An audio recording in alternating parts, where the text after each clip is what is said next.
মাঠে নামার আগে সতীর্থদের রক্ত গরম করে দিলেন ক্রিস্টিয়ানো রোনালদো। আল নাসরের ড্রেসিং রুমে দাঁড়িয়ে খেলোয়াড়দের দিলেন জ্বালাময়ী বার্তা। প্রথম ম্যাচ বলেই কোনো ছাড় নয়, মাঠে থাকতে হবে সর্বোচ্চ আবেগ আর লড়াই নিয়ে। সৌদি প্রো লিগের নতুন মৌসুম শুরুর আগে সতীর্থদের উদ্দেশ্যে রোনালদো বলেন, প্রথম ম্যাচ সবসময় কঠিন, তাই শুরু থেকেই নিজেদের সেরাটা দিতে হবে এবং শেষ পর্যন্ত লড়াই চালিয়ে যেতে হবে।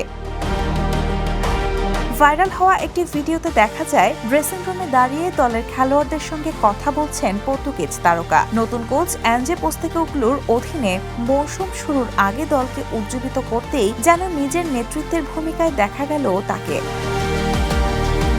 এরপর আল ফাতের বিপক্ষে মৌসুমের প্রথম ম্যাচে রোনালদো মাঠে ছিলেন না, গ্যালারি থেকে সতীর্থদের খেলা দেখেন। আর তার অনুপস্থিতিতেও আল নাসর পায় দারুণ শুরু, ৩-০ গোলের জয়। আর মাঠের বাইরে থেকেও দলকে এভাবেই নেতৃত্ব দিচ্ছেন রোনালদো।